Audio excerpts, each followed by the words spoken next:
കേരളത്തിൽ ഇപ്പോൾ വലിയ രീതിയിലുള്ള ലഹരി മാഫിയകളാണ് അടക്കി വാഴുകൊണ്ടിരിക്കുന്നത്. കാരണം വലിയ രീതിയിലുള്ള ലഹരികളുമായി പല വ്യക്തികളെ പോലീസ് പലയിടങ്ങളിൽ നിന്നും പിടിക്കുകയും ചെയ്തിട്ടുണ്ട്. പോലീസിന്റെ ക്ലീൻ കേരള മിഷന്റെ ഭാഗമായി നിരവധി ഇടങ്ങളിൽ നിന്നും നിരവധി ആളുകളെയാണ് ഇത്തരത്തിൽ ലഹരിയുമായി പിടികൂടിയിരിക്കുന്നത്.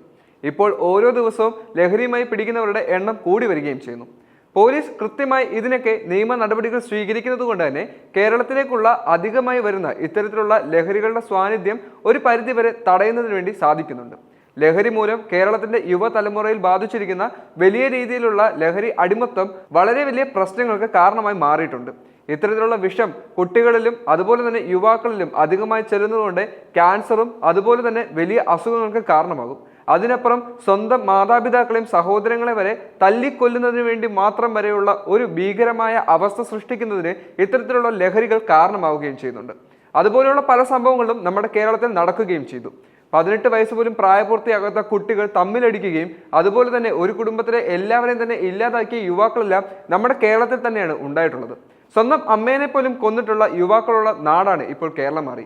ഇതിൻ്റെയൊക്കെ ഏറ്റവും പ്രധാനപ്പെട്ട കാരണക്കാരൻ ആരാണെന്ന് ചോദിച്ചു കഴിഞ്ഞാൽ അതിന്റെ അവസാന ഉത്തരമായി മാറിയിരിക്കുന്നത് ഈ ലഹരി തന്നെയാണ്. അതുകൊണ്ട് തന്നെയാണ് കേരളത്തിൽ ഇത്രയ്ക്ക് തീക്ഷ്ണമായിട്ടുള്ള ഒരു ലഹരി വേട്ട തന്നെ ഇപ്പോൾ പോലീസ് നടത്തുന്നത്. അതിന്റെ ഫലമായി ലക്ഷങ്ങൾ വിലയുള്ള ബ്രൗൺ ഷുഗറുമായി തലശ്ശേരി റെയിൽവേ സ്റ്റേഷനിൽ 3 പേരെയാണ് കഴിഞ്ഞ ദിവസം പോലീസ് പിടികൂടിയത്. തലശ്ശേരി സ്വദേശികളായ എ ഷുഹൈബ്, നാസർ, മുഹമ്മദ് അക്രം എന്നിവരെയാണ് തലശ്ശേരി പോലീസ് പിടികൂടിയത്. മുംബൈയിൽ നിന്നും ട്രെയിൻ മാർഗമാണ് തലശ്ശേരിയിൽ ബ്രൗൺ ഷുഗർ എത്തിക്കുന്നുണ്ടെന്ന രഹസ്യ വിവരം പോലീസിന് ലഭിക്കുന്നത്. വിവരത്തിന്റെ അടിസ്ഥാനത്തിൽ നടത്തിയ പരിശോധനയിലാണ് നേത്രാവതി എക്സ്പ്രസിൽ എത്തിയ തലശ്ശേരി സ്വദേശികളായ 3 പേരെ പോലീസ് പിടികൂടിയത്.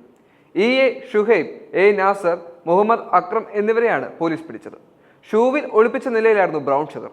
പിടിയിലായ മുഹമ്മദ് അക്രമിനെ ലഹരിക്കടത്ത് കേസിൽ നേരത്തെ മുംബൈ പോലീസ് പിടികൂടുകയും ചെയ്തിരുന്നു.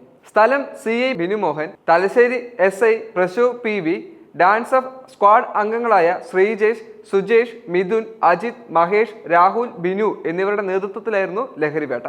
ഇത്തരത്തിലുള്ള ലഹരി മാഫിയുടെ സാന്നിധ്യം വർദ്ധിച്ചു വരുന്ന സാഹചര്യത്തിൽ പോലീസിന്റെ കൃത്യമായ ഇടപെടലുകൾ മൂലം വളരെ നല്ലൊരു കാര്യങ്ങളാണ് ഇപ്പോൾ കേരളത്തിൽ നടന്നുകൊണ്ടിരിക്കുന്നത്. ലഹരി മാഫിയനെ വേരോടെ പിഴുതെറിയുന്നതിന് വേണ്ടിയും അതുപോലെ തന്നെ നമ്മുടെ യുവാക്കളെയും കുട്ടികളെ രക്ഷിക്കുന്നതിന് വേണ്ടി പോലീസ് കൃത്യമായി അവരുടെ സേവനം നടത്തി വരികയാണ്. ഇതിനെല്ലാം തക്കതായിട്ടുള്ള ഒരു മാതൃക തന്നെ നമ്മുടെ പോലീസ് നടത്തി കൊടുക്കുകയും ചെയ്യുന്നു. മാത്രമല്ല കേരളത്തിലേക്ക് ഇത്ര അധികം ലഹരി കടത്തുന്ന ആളുകളെയും കൃത്യമായി കണ്ടെത്തി അവരെ വേരോടെ തന്നെ ഇല്ലാതാക്കുന്നതിന് വേണ്ടി ശ്രമിക്കേണ്ടതും അത്യാവശ്യമാണ്.